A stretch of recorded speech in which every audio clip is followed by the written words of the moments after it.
Hello there, third graders. Happy April to you. I hope you had a really good spring break last week. It was beautiful weather, and I hope you got an opportunity to get outside and really enjoy that nature. It was lovely weather, wasn't it? So, Miss S loves April very much. Number one, because spring gets sprung then. I really am a person who loves nature, so April is nice for me.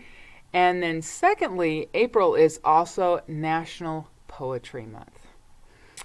So, in my library, which that's where I am today, recording this for you, I have about 10 shelves of poetry. And so I have a lot of different choices, right? So I was over there today, just kind of sat down in that row and was looking through all the books, and I found a poetry book that I would really like to share with you. It's this one here. It's called Peaceful Pieces: Poems and Quilts About Peace, and it's by Anna Gross-Nicolls-Hines. So she's done the illustration through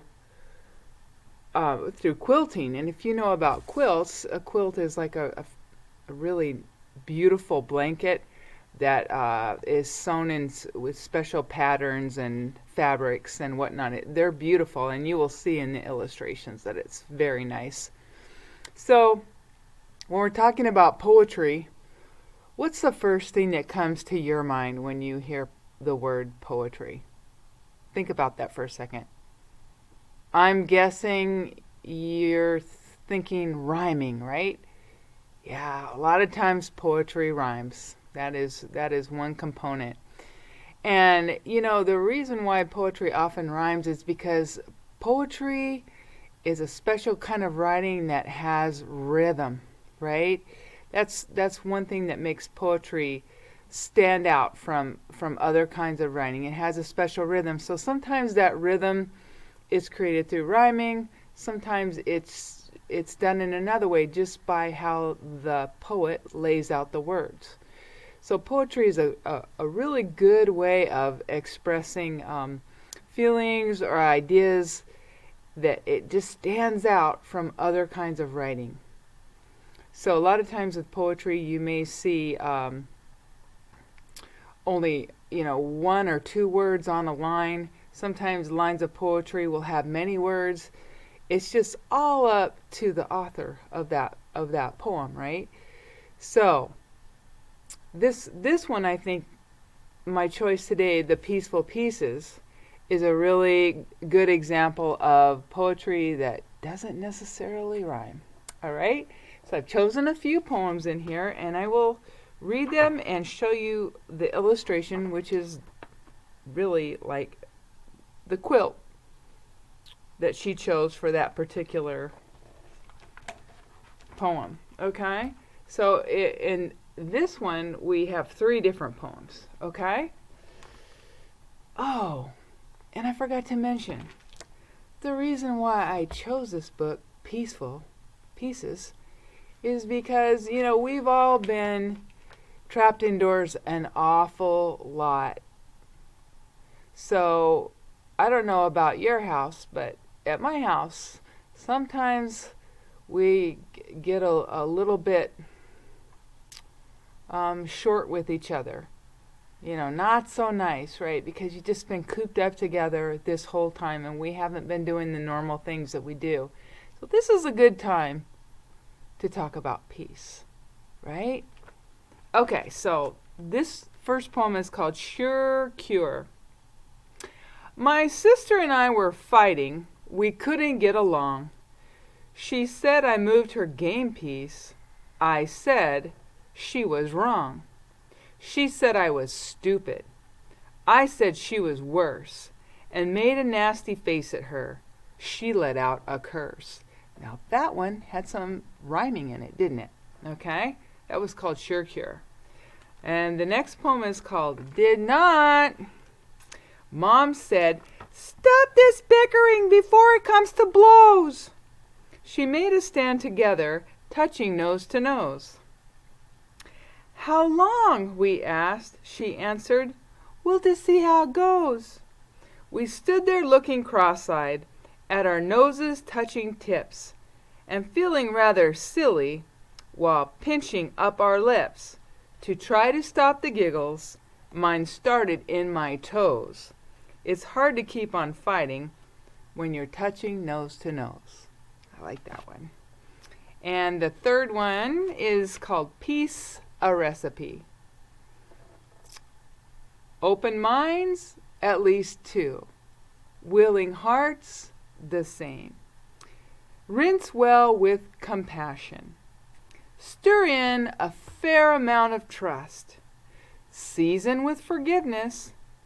Simmer in a sauce of respect. A dash of humor brightens the flavor. Best served with hope.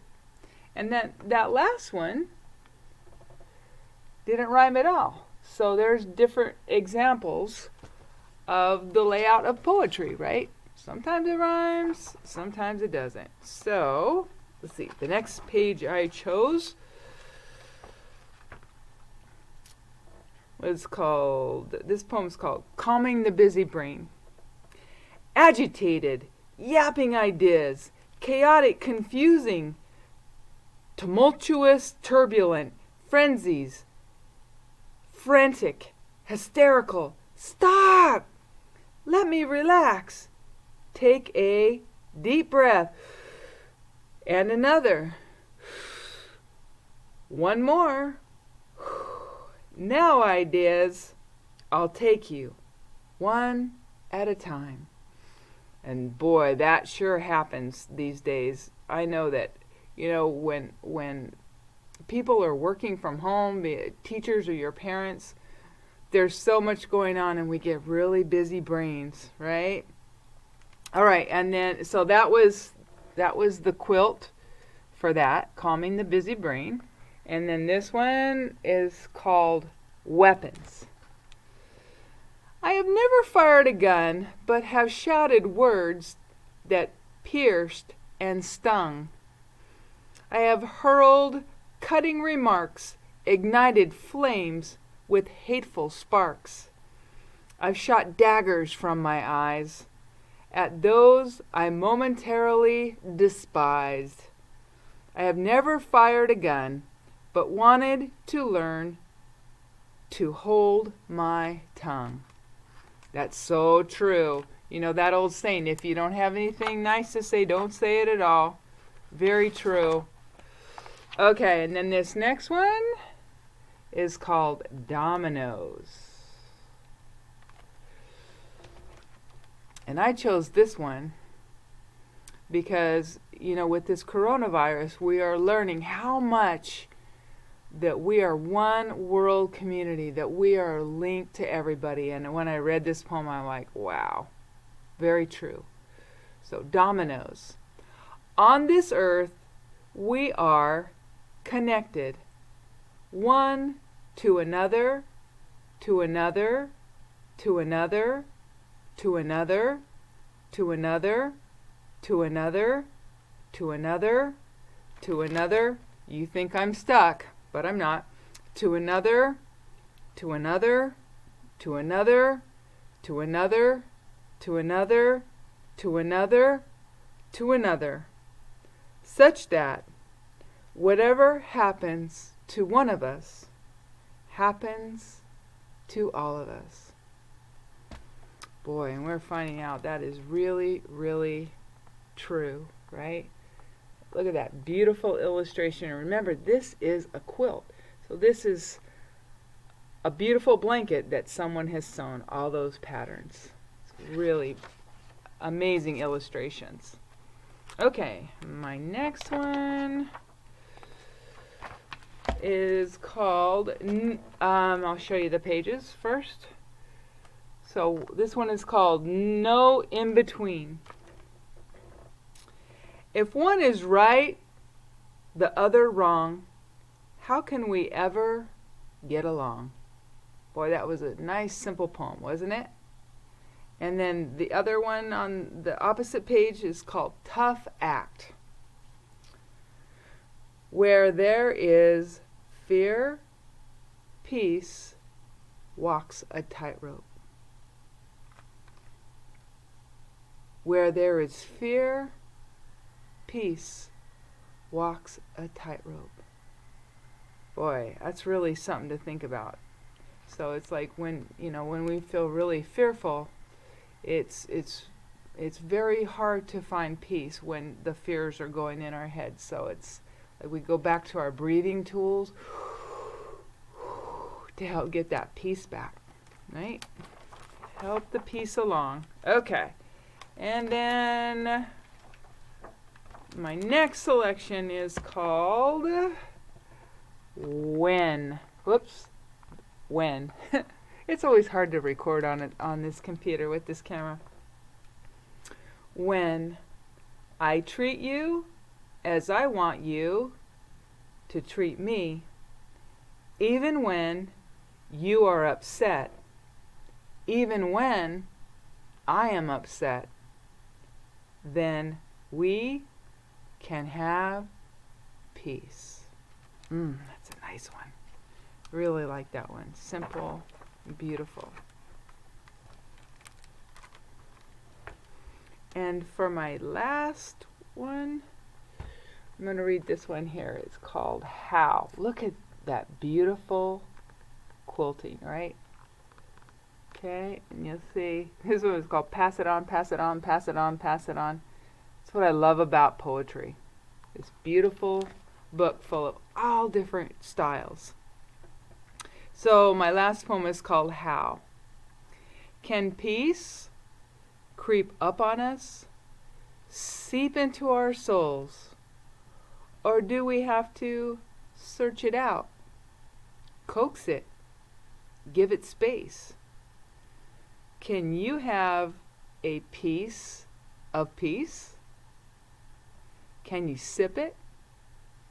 Can it sleep to awaken? How?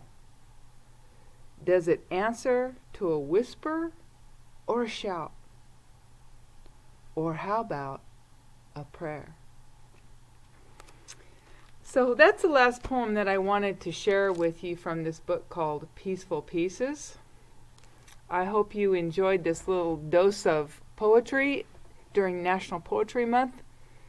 I wish you and your family peace. And I will see you soon, guys. Miss you.